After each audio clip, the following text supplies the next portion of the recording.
Vous me connaissez sur cette chaîne, j'ai un humour particulièrement réceptif, surtout en ce qui concerne tout ce qui est second degré, c'est pas pour rien que Re fait partie de mes grands classiques, et surtout que j'adore aller voir Jean-Paul Rouve au cinéma. Alors oui, comme beaucoup de personnes ici, j'imagine, je suis un grand fan des tuches. Seulement, voilà, ça fait quand même bientôt 15 ans qu'on bouffe la même recette en boucle et qu'on se tape un 5e film, peu après un 4e opus assez décevant. Alors est-ce que Jean-Paul Rouve va réussir à se retrouver et à retrouver surtout son succès aujourd'hui et nous proposer quelque chose d'inédit, ou bien est-ce que c'est l'opus de trop? C'est ce que je vous propose de découvrir ensemble dans cette critique.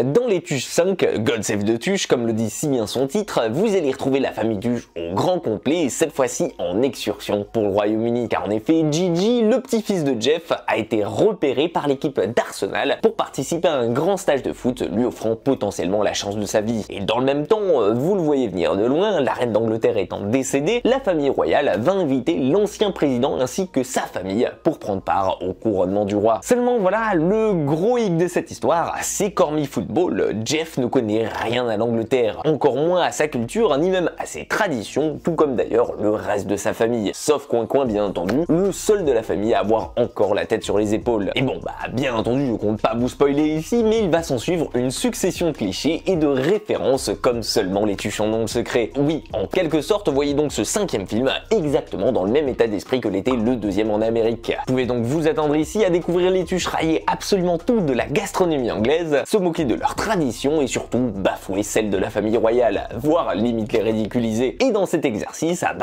je vous le dis, Jean-Paul Rouve c'est un habitué du fait et je peux vous promettre une chose, c'est que ça dépote encore plus que dans les précédents opus. Attendez-vous donc à l'écran à voir ici une vanne à la minute, et j'exagère même pas, voire même une ref à un film, à une musique ou bien à toute autre chose qui a marqué la culture anglaise ces dernières années. Et en même temps, faut rappeler qu'à l'origine, c'est exactement ce pourquoi on est venu voir ce 5e opus, parce que faut se l'avouer, si comme moi vous êtes allé voir l'avant-première du film, c'est qu'avant vous étiez déjà maté la trilogie une bonne dizaine de fois chacun. Oui, je dis trilogie ici parce que je considère pas vraiment le film comme raccord avec le reste et plus comme un speed-off oubliable à Noël sur la famille Tuche. Bref, vous connaissez sûrement toutes les autres répliques par cœur des autres films et vous les citez à chaque fois qu'on vous sert un plat de frites. Oui, on sait, c'est beauf, mais bon, c'est clairement le genre de film qu'on va voir pour s'amuser en famille et pas pour se cultiver. Et de ce côté-là, je peux vous dire à 100% que c'est exactement, encore une fois, réussi pour Jean-Paul Rouve. Et sachez que j'étais limite heureux de retrouver ici l'humour des 3 premiers films, parce qu'on sent que c'est fait avec le cœur avant tout et que ça reprend l'idée du 2e film qui avait plutôt bien fonctionné, à savoir faire vivre ici un road trip en Angleterre pour la famille Tuche. Mais bon, alors du coup, si on sent que son réalisateur a mis tout son cœur dans ce 5e opus pour lui donner toutes les chances de réussir, est-ce qu'on en ressort pour autant émerveillé et surtout avec des répliques cultes qu'on pourra ressortir après? Eh bien, à mon humble avis, c'est là que pêche ce God Save the Tuche et qui l'empêche réellement de devenir aussi culte que les 3 premiers films. Parce que forcément, je vais pas vous mentir ici, mais qui dit 5e film dit que forcément on sera globalement moins surpris du résultat et encore moins surpris de ses vannes qu'on sent venir à des kilomètres à la ronde. Et déjà que son scénario pourrait tenir sur un post-it grâce à la mort de la reine, eh bien on va pas se le mentir, je suis quand même ressorti un poil déçu de ma séance parce que j'ai senti que ce 5e film faisait beaucoup pour forcer, contrairement au précédent avec son humour. Notamment, comme je vous l'ai dit juste avant, parce qu'il nous laisse pas vraiment respirer en nous sortant une vanne à la minute et qu'il n'y a pas un seul moment sans qu'il y ait à l'écran un gag visuel ou bien une référence à l'Angleterre. Et on sent